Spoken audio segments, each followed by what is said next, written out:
ప్రతి ఉదయం దేవుని వాగ్దానం అనే కార్యక్రమానికి ప్రేమతో మిమ్మల్ని ఆహ్వానిస్తుంటున్నాను. ఈ ఉదయకాల సమయంలో దేవుడు మన కొరకు ఏర్పాటు చేసినటువంటి వాక్యవాదము యెషయా గ్రంథము 41వ అధ్యాయము 11వ వచనాన్ని ధ్యానించుకుందాం. యెషయా గ్రంథము 41వ అధ్యాయము 11వ వచనాన్ని ధ్యానించుకుందాం. నీ మీద కోపపడిన వారందరూ సిగ్గుపడి విస్మయం ఉందెదరు.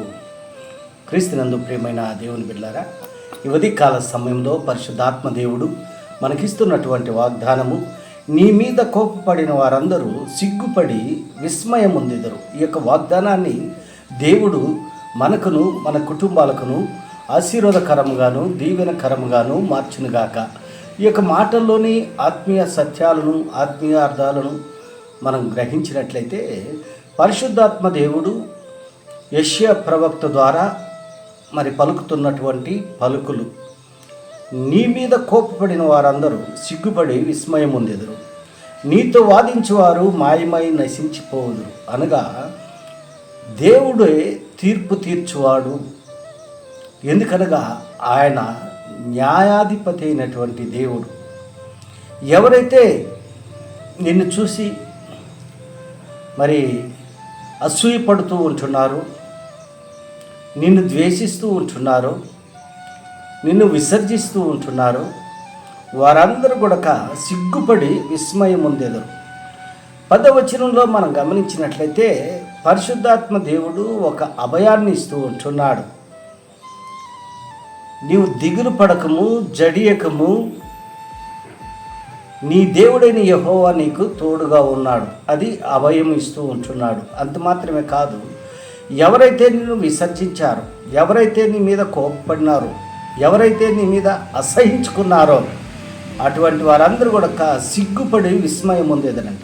అనగా దేవునికి మనం అప్పచెప్పినప్పుడు మన వ్యక్తిగత జీవితాల్లో, మన కుటుంబ జీవితాల్లో, మన ఆత్మీయ జీవితాల్లో మనకు ఎదురైనటువంటి అవమానాలే కానీ, నిందలే కానీ, బాధలే కానీ, అవహేళనే కానీ ఇవన్నీ కూడా మనం ఓర్చుకున్నట్లయితే దేవుడు ఎవరైతే మనల్ని విసర్జించారో, ఎవరైతే మనపైన కోప్పడ్డారో వాళ్ళందరూ కూడా సిగ్గుపడేటట్టుగా, విస్మయం పొందేటట్టుగా దేవుడు చేస్తాడు. ఎందుకనగా అవమానాన్ని ఘనతగా మార్చగలిగినటువంటి దేవుడు మన దేవుడు.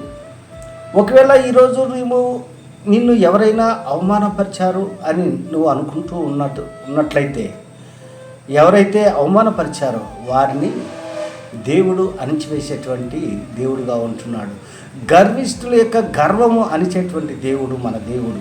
ఆయన నమ్మినటువంటి బిడ్డలుగా మనం ఈ లోకంలో మనం జీవిస్తున్నప్పుడు మనల్ని ద్వేషించే వారి కొరకు, మనల్ని విసర్జించేటువంటి వారి కొరకు మనం ప్రార్థించేటువంటి వారిగా మనం ఉండాలి.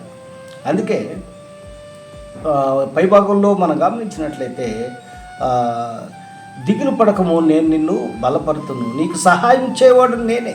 యెషయా ప్రవక్తతో దేవుడు మాట్లాడుతూ ఉంటున్నాడు. క్రీస్తునందు ప్రియమైన దేవుని బిడ్డలారా, దేవుడు మనకి ఒక అభయాన్ని ఇస్తూ ఉంటున్నాడు, ఒక భరోసాని ఇస్తూ ఉంటున్నాడు. మనం చింతించాల్సిన, మనల్ని నిందించారే, మనల్ని అసహించుకున్నారే, మనం త్రోసివేశారే అని మనం దిగులు పడాల్సిన అవసరం లేదు, చింతించాల్సిన అవసరం లేదు. ఎందుకనగా జీవము కలిగినటువంటి, జీవాధిపతి అయినటువంటి, న్యాయాధిపతి అయినటువంటి దేవుడు మన పక్షంలో ఉంటున్నాడు. దేవుడే అటువంటి వారికి తీర్పు తీర్చేదానికి ఆయన సిద్ధంగా ఉంటున్నాడు. మనం చేయవలసింది దేవుని సన్నిధిలో ప్రార్థించేటువంటి వారిగా మనం ఉండాలి. అప్పుడు మన అవమానాన్ని ఘనతగా మార్చేటువంటి దేవుడు మన దేవుడు, మనకి కీర్తిని తీసుకొచ్చేటువంటి దేవుడు. నువ్వు ఎక్కడైతే అవమానించబడ్డావో, నువ్వు ఎక్కడైతే ద్వేషించబడ్డావో అక్కడే నిన్ను బలమైనటువంటి వ్యక్తిగా, బలమైనటువంటి శక్తిగా దేవుడు నిన్ను మార్చబోతూ ఉంటున్నాడు. నువ్వు దేని గురించి చింతించాల్సిన అవసరం లేదు. దేవుని మీద ఆధారపడినట్లయితే, దేవుని సన్నిధిలో ప్రార్థించినట్లయితే నీ అవమానాన్ని ఘనతగా మారుస్తాడని ఈ కొద్ది మాటల ద్వారా నేను హెచ్చరిక చేస్తుంటున్నాను. దేవుడి యొక్క మాటలను మరెక్కువగా మీకును, మీ కుటుంబాలకును ఆశీర్వాదకరంగాను దీవెనకరంగాను మార్చినగాక. ఆమేన్.